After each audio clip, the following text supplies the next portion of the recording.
तो हेलो दोस्तों, मेरा नाम है किशन कुमार। मैं मैकेनिकल इंजीनियर सीएचयू कानपुर से। तो जैसा कि कल आप लोग का डॉक्यूमेंट वेरिफिकेशन है, तो मैं एक प्रॉपर टिप्स देना जा रहा हूँ कि कल आप जाएँ तो क्या-क्या आपको सावधानी बरतनी चाहिए और कैसे क्या करना चाहिए। जिसका कल है, उसके लिए तो ये इन्फॉर्मेशन पर्याप्त रहेगा कि वो सारा डॉक्यूमेंट वेरिफिकेशन उसका सक्सेसफुली हो जाए। लेकिन किसी का अगर बाद में सेकंड राउंड के बाद भी डॉक्यूमेंट वेरिफिकेशन है या थर्ड राउंड के बाद भी वेरिफिकेशन है, उसके लिए भी ये वीडियो सेम ही रहेगा। No matters date, document verification का प्रोसेस सभी में सेम होता है। तो बात करते हैं डॉक्यूमेंट वेरिफिकेशन का। तो सबसे पहले तो आपको सारे डॉक्यूमेंट्स अच्छे से फाइल में रख लेना है और कोई भी ऐसा डॉक्यूमेंट ना हो जो आप भूल जाए घर पर आने के पहले।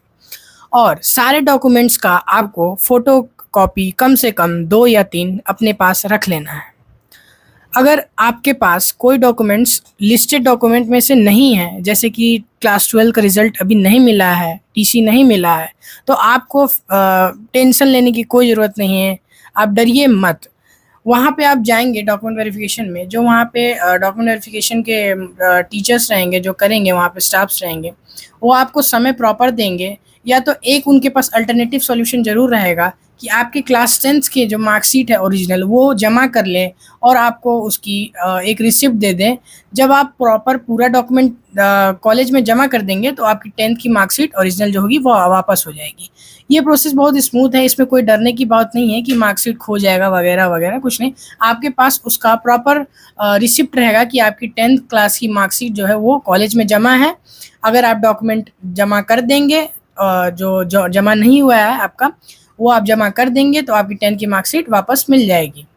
तो हाँ, और रिसिप्ट लेना ना भूलें। अगर आपकी 10th की मार्कशीट जमा हो रही है, उनसे रिसिप्ट माँगे, या कोई भी आप ओरिजिनल डॉक्यूमेंट जो जमा कर रहे हैं, तो उसकी रिसिप्ट ज़रूर लें। और अगर आपकी 12th की marksheet, TC, migration, character certificate वगैरह आ चुकी है, तो आपको कोई भी टेंशन लेने की ज़रूरत नहीं है। आपका डॉक्यूमेंट वेरिफिकेशन अच्छे से हो जाएगा। और प्रॉपर जो सारे डॉक्यूमेंट्स हैं वो आप सभी को ऑर्गेनाइज़ वे में फ़ाइल में अगर आप ले जाएँ, तो आपके लिए बेटर रहेगा। वहाँ पर आप परेशान नहीं होंगे कि ये चीज़ हमारी यहाँ कहाँ रखी है और ये चीज़ हमारी कहाँ रखी है। तो प्रॉपर अच्छे से सारे डॉक्यूमेंट्स को लेकर जाएँ। मैं एक बार फिर बता दूँ, क्लास 10 की मार्कशीट, क्लास 12 की marksheet, TC, migration, character certificate, domicile certificate, income certificate, और साथ ही साथ कास्ट सर्टिफिकेट भी आपको साथ में लेकर जाना है।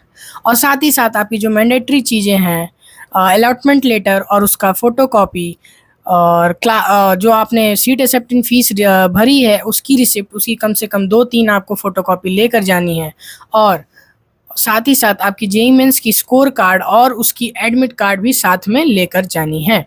और सबसे ज़रूरी चीज़, मेडिकल सर्टिफिकेट जो आप बनवाए हैं उसको भूलिएगा मत, और उसकी फ़ोटोकॉपी भी करा लीजिएगा।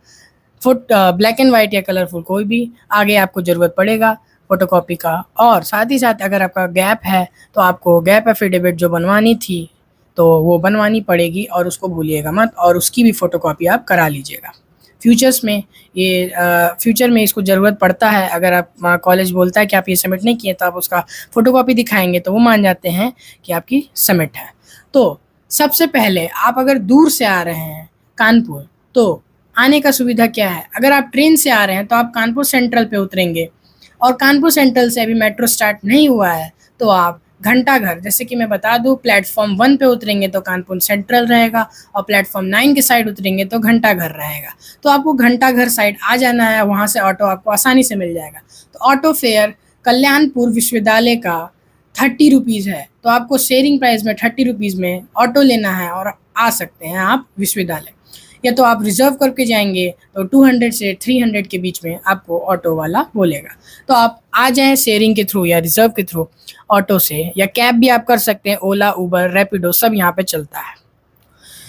जब आप विश्वविद्यालय आ जाएँगे, तो आपको मेन गेट से सीधे-सीधे आना है नम्रता मार्ग के पास, जो कि गर्ल्स हॉस्टल राइट साइड है, तो नम्रता मार्ग के लिए आपको लेफ़्ट मुड़ना है।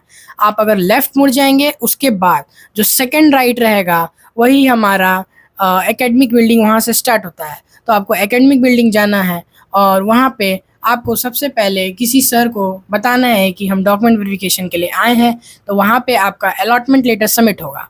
सबसे पहले आप अलॉटमेंट लेटर सबमिट कर देंगे और वेट करेंगे अपने नंबर आने का। तो वो आपको एक जनरल सा फॉर्म देंगे रजिस्ट्रेशन का और एक फ़ाइल देंगे, उसमें आपको फॉर्म फिल कर कर और सारे डॉक्यूमेंट जो सीरियल वाइज़ आपको बताया जाएगा उसमें रख लेना है, ओरिजिनल और फ़ोटोकॉपी जिस तरह से आपको बताना। और कोई भी डाउट आपको रहता है तो वहाँ के सर से आप पूछ सकते हैं। जब आप सारे फॉर्म भर देंगे और डॉक्यूमेंट सीरीज़ में फ़ाइल में लगा देंगे, तो उसके बाद आपको फिर से वेट करना है आपके नंबर आने का।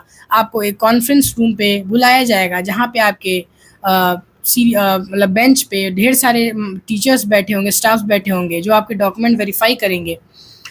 जब आपको डॉक्यूमेंट वेरीफाई हो जाएगा वहाँ पर जाकर, तो आपको एक जगह भेजा जाएगा जहाँ पे एक स्टाफ जो हैं या टीचर्स जो रहेंगे वो कंप्यूटर पे बैठे रहेंगे, जो आपको आपका लॉगिन कर कर पूछेंगे, देख लो कि फ़ीस आपको दिख रहा है कि नहीं।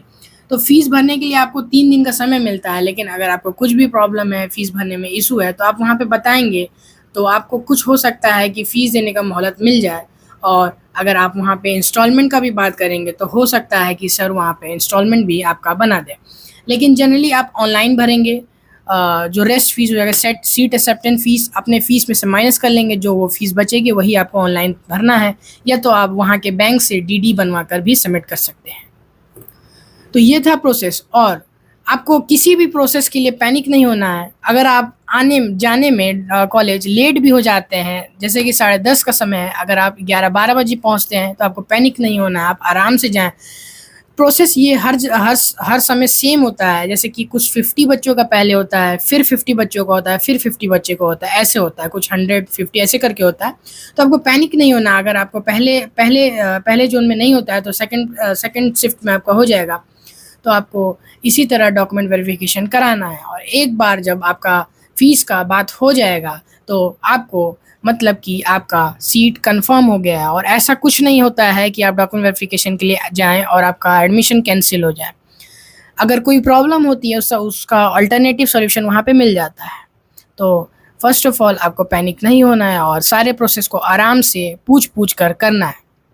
और वहाँ पे जब आप जाएँ तो अपने दोस्तों से, वहाँ पे और भी बच्चे स्टूडेंट्स डॉक्यूमेंट वेरिफिकेशन के लिए आएँगे, तो आप वहाँ से बात करें, नए-नए दोस्त बनाएँ और एन्जॉय करें। और हाँ, आप जाते ही कुछ ना कुछ खा लें, और एकेडमिक बिल्डिंग के पास ही कैफ़ेटेरिया है, वहाँ आप गार्ड से पूछ सकते हैं कि कैफ़ेटेरिया कहाँ पे है। एकेडमिक बिल्डिंग नम्रता मार्ग के रास्ते में ही लेफ़्ट साइड कैफ़ेटेरिया है, तो आप वहाँ पे कुछ ना कुछ जाके खा लें। आपके पेरेंट्स हैं साथ में, तो आप वहाँ पे बैठ जाइए और अपने पेरेंट्स को भेज दीजिए कि कुछ वो लेकर आएँ आपके लिए भी खाने के लिए, तो भूखे पेट वहाँ पे ना रहें। ज़रूर कुछ ना कुछ खा लें, इससे आपका मेंटल हेल्थ सही रहेगा और आप पैनिक नहीं होंगे और आपकी एनर्जी भी बनी रहेगी। और हाँ, पानी का बोतल अपने साथ लेकर आएँ और वाटर कूलर से पानी पीते रहें, और अपने पेरेंट्स को भी बुलाएँ और अपने वहाँ पे दोस्त बनाएँ, बातचीत करें पेरेंट्स से, नए बच्चों से। और आपके ब्रांच के हैं या दूसरे ब्रांच के हैं तो आप अच्छे दोस्त बनाइए और आगे आपको वो दोस्त काम देंगे। और हाँ, सारा कुछ कराने के बाद अगर आपको हॉस्टल घूमना है तो आप हॉस्टल जा सकते हैं। अगर आपको हॉस्टल में एंट्री नहीं मिल रही है तो आप रिक्वेस्ट करें, अगर मिल गई तो हॉस्टल आप देख सकते हैं, या तो बाहर से भी देख सकते हैं। शिवाजी हॉस्टल, स्वर्ण जयंती हॉस्टल या गर्ल्स हॉस्टल में भी आप रिक्वेस्ट कर सकते हैं। अगर गर्ल्स हैं वहाँ पे, अगर गर्ल्स कैंडिडेट को देखना है अपना हॉस्टल, तो वो भी अपना रिक्वेस्ट करके देख सकती हैं अगर परमिशन मिल जाता है तो। तो सारा प्रोसेस स्मूथ है। आप वहाँ जाएँगे, अपना अलॉटमेंट लेटर जमा करेंगे, फॉर्म भरेंगे, सारे डॉक्यूमेंट्स को फ़ाइल में रखेंगे और वेट करेंगे कॉन्फ्रेंस रूम में जाने का। वहाँ पे आपका डॉक्यूमेंट वेरीफ़ाई होगा। फिर उसके बाद आपको फ़ीस का वहाँ पे बात करना है और आपका डॉक्यूमेंट वेरिफ़िकेशन कंप्लीट हो जाएगा। तो ये सब हो जाएगा तो आप अपना कॉलेज घूमना चाहते हैं तो घूम लें, और हॉस्टल जाना चाहते हैं तो चले जाएँ। और वहाँ पे आपको कुछ जानकारी चाहिए होगा तो वहाँ के स्टूडेंट्स के आप कॉन्टैक्ट कर सकते हैं, जो आपको रास्ते में मिले, या कुछ भी कोई स्टूडेंट्स अगर आस-पास आपके पास है, सीनियर है, तो आप उनसे बात कर सकते हैं, उनका कॉन्टैक्ट नंबर ले सकते हैं। अगर वो मानते हैं कि आपको साथ में वो कुछ घुमा दें वगैरह, आप रिक्वेस्ट करेंगे तो वो अच्छी बात रहेगी आपके लिए। तो आज की वीडियो के लिए सिर्फ इतना ही, और आप अच्छे से अपना डॉक्यूमेंट वेरिफिकेशन कराएँ। फर्स्ट राउंड के बाद, सेकंड राउंड के बाद, थर्ड राउंड पे सारा प्रोसेस सेम रहेगा। तो मिलते हैं नेक्स्ट वीडियो में। जय हिंद। और हाँ, सबसे ज़रूरी बात, हमारे चैनल को आप सब्सक्राइब कर दीजिए, बेल आइकन प्रेस कर दीजिए और वीडियो को ज़रूर से लाइक कर दीजिए। और आपको और कुछ भी डाउट है तो कमेंट सेक्शन में आप हमसे कॉन्टैक्ट कर सकते हैं। और आपको एडमिशन रिलेटेड फिर भी इशू है तो आप हमें इंस्टाग्राम पे कॉन्टैक्ट कर सकते हैं, लिंक इन डिस्क्रिप्शन दिया हुआ है। तो आप हमें इंस्टाग्राम से कॉन्टैक्ट करें और हम आपको ज़रूर जल्द से जल्द आपको मैसेज का रिप्लाई देंगे या आपको मदद करेंगे। Thank you, have a nice day.